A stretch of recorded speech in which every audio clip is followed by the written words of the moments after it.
It's been an eventful few days as Arsenal travelled to St Mary's, where their momentum was put on hold. Despite of Granit Xhaka's first half brilliance and chance after chance, Southampton snatched a point. But in a game full of controversy, today we'll break it all down. As well as getting an update from Fabrizio Romano, we'll also discuss Arsenal's star boy in France.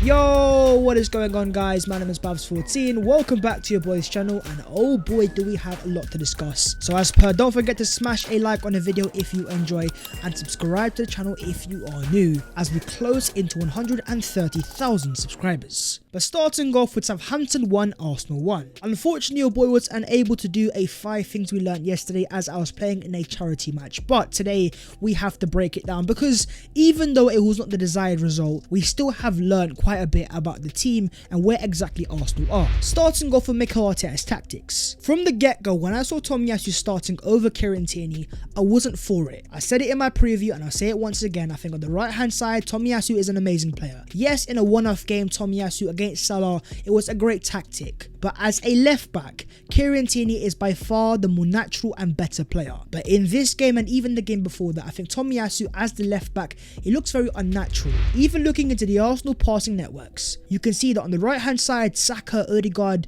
and Ben White have a nice compact triangle. Whereas on the left hand side, Tomiyasu, Xhaka and Martinelli, it's a bit more spread out. Tierney is not just a better fit defensively, but even going forward, he provides Gabriel Martinelli with a far better option. But I also wasn't most impressed by the subs of Mikel Arteta during the game. I think taking off Gabriel Martinelli and Martin Odegaard, especially Odegaard, for me it was a mistake. Not only did Odegaard create 2 big chances, going forwards into the final third, he looked like Arsenal's most threatening player. But we also have to have a little discussion on Gabriel Jesus. Now if you look into the Arsenal expected goals, Southampton had a 0.59 and Arsenal had 1.52. That shows that Arsenal made more than enough chances to win this game. And as Jesus says after the game, we create a lot like today. Again, we created, but we are not finishing good. I put me in that, of course, because I had some chances today. I could have scored 1 or 2 and then we win the game. In this game, Jesus missed 2 big chances and there were quite a few critical fans after the game. At the same time, I saw a very tired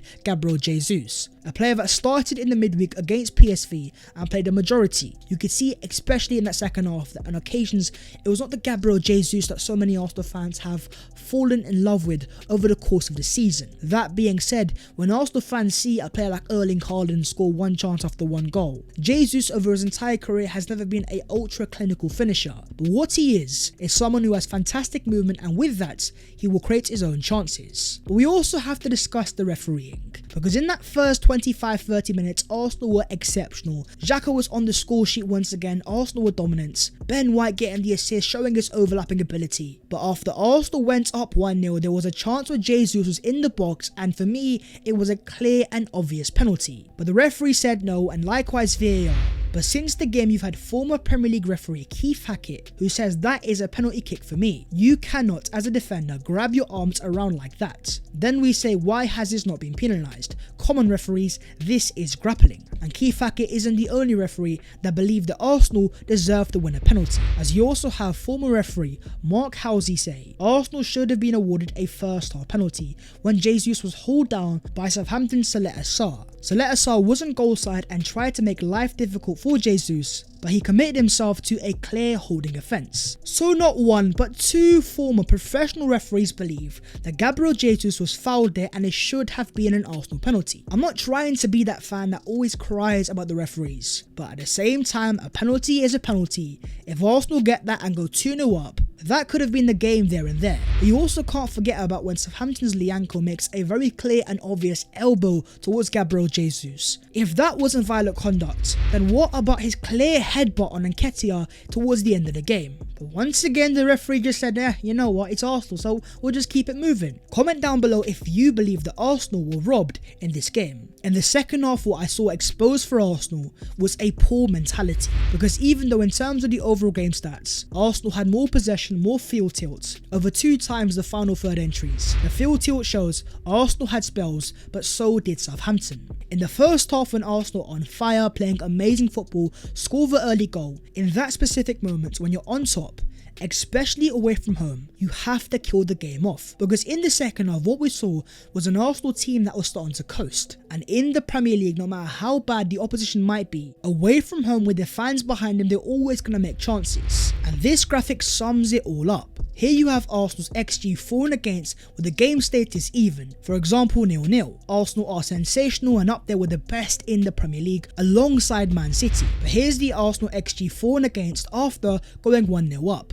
Look at the level of drop-off towards the bottom half of the Premier League, and then you compare that to Man City, whether it is the physical demands of the Europa League and playing midweek games. There's just something in this Arsenal team that after going 1-0 up, they start to rest on their laurels, they start to coast in games, and there is a drastic drop-off in terms of performance. That shows to me that this Arsenal team still lacks the killer mentality like a Man City, and that ability that after you go 1-0 up, to play like it's still 0-0 and kill off the game. But most importantly, this game was a massive wake-up call. As Xhaka says after the game, we were all frustrated not to get all 3 points today, but hard work for the upcoming game starts tomorrow morning. We need to get winning again ASAP. For a team that's won 9 out of 11 Premier League games and are still 2 points clear at the top of the Premier League. As Arsenal fans, we can't be too overreactionary, but in the start of that second half, there was a clear drop-off. The Arsenal players got lazy, and to get a point might be alright in a top 4 race. But if you want to compete for the Premier League title in games like this up against a team the quality of Southampton, you have to go there, you have to kill the game off and collect all 3 points. But with this still being a very young team, in their first ever year of competing for a title, as they say, you live and you learn. Moving on to the Arsenal transfer news, but starting off with a ex-Champions League and Premier League winner who could be available for a free transfer. According to 90 Min, Arsenal are among a couple of Premier League clubs that are keeping close tabs on Naby Keita's contract talks at Liverpool. The midfielder could become available on a free transfer at the end of the season, and the Gunners are reportedly contemplating an offer. At 27 years of age, Naby Keita is in the peak of his powers, and at Liverpool he's won every major trophy. And when he's fit and he's available, playing as a box-to-box number 8 in the midfield, whether it's the left-hand side or the right-hand side, Keita's ability to play progressive passes and make progressive carries is up there with the very best. But the key part is that availability, as during Keita's Liverpool career, he's only been able to manage 16 league starts as his highest tally for a Premier League season. This is someone that struggles massively with muscular issues, and even as things stand, he's out for Liverpool with a hamstring injury. But available as a free agent at the end of the season, able to play as a midfielder and having that winning experience. Would you take Naby Keita at the Emirates Stadium? Make sure to comment down below. Moving on to the super talents coming out of Brazil, Ndicka.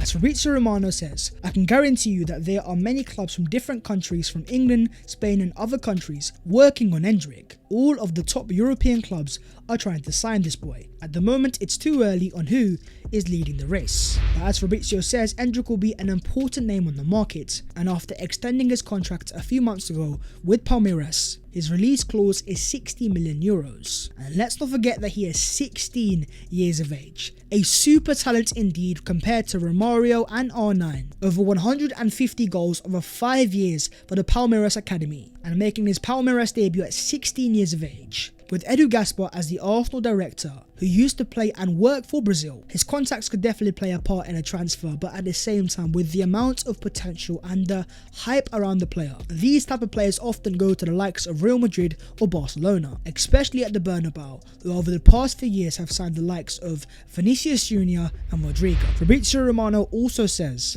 I'm aware that there has been some speculation about Arsenal being interested in Eintracht Frankfurt defender Ndicka. I am told there's a very good chance that he can leave on a free. So many clubs, not just in England, are exploring the situation. I just wonder, with the amount of games that Arsenal have, especially after the World Cup, if they have intentions to fight for maybe the Premier League title. With Ndicka's contract expiring and the price tag getting lower and lower, would they fast forward their summer 23 plans and maybe sign Ndicka in the January transfer window? Sources have told Sun Sports that Arsenal and Newcastle realised the quality Cristiano Ronaldo would bring in helping them achieve their ambitions, but both clubs worry about the wider impact his arrival could have on the clubs. The most likely destination is now Napoli. It would be a blockbuster transfer transfer, but at the same time, it's not one that Arsenal need to make or should be making, even though Ronaldo is definitely going to be available. Not only does he have massive wages, but more importantly for our Arteta project that's all about younger players that have fantastic attitudes, to then sign a player like Ronaldo who's being forced out of United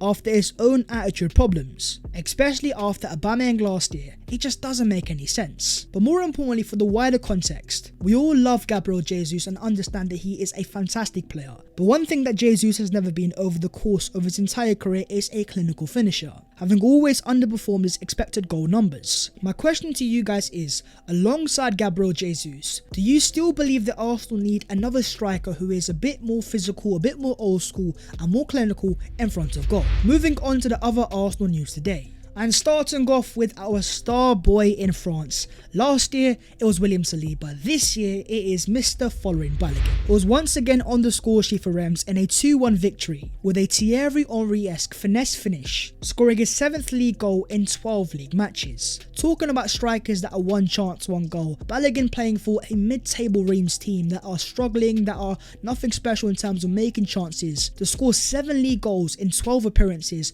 of basically scraps. Arsenal fans are getting more and more excited, and next season there may well be a position for Balogun in the current Arsenal first team squad. Arsenal's fixtures for the festive period have been confirmed, as after the World Cup Arsenal play West Ham United at home, then it's Brighton away, and then our first game in 2023 is going to be Newcastle at the Emirates Stadium. That is not going to be an easy start after the World Cup, so for Arsenal it's going to be a massive test. But in terms of Arsenal before the World Cup, it's 15 matches, 13 wins, 1 draw, 1 loss, 32 goals scored, 12 goals conceded, 7 clean sheets, first in the Premier League and first in the Group A of the Europa League. But next up, it's 3 remaining Premier League games and 2 in the Europa League, with Forest at home, Chelsea away and Wolves away left in the Premier League. And finally, Aston Villa have announced the appointment of ex-Arsenal manager Unai Emery. A good evening to Unai Emery back in the Premier League, and look, I think he is still a fantastic manager, and even though things didn't quite work out at Arsenal, getting a club like Villarreal into the semi-finals of the Champions League and also winning the Europa League against Arsenal at Villa Park is going to be quite the storyline. So what are your thoughts on Unai Emery returning to the Premier League? But that is the video there, so hopefully you have enjoyed, and if you have, make sure to go down there to smash a like and subscribe if you are new. If you want to follow your boy on all of the social medias, then the links are down below in the description. But that was all of today's latest Arsenal news, plus a quick fire 5 things we learned. Arsenal might have drawn, but we are still top of the Premier League, so things are not gloomy by any means, and going into the future it's PSV away from home, so we'll wait and see how things work out. I'll see you next time, take care, and as always, have a great.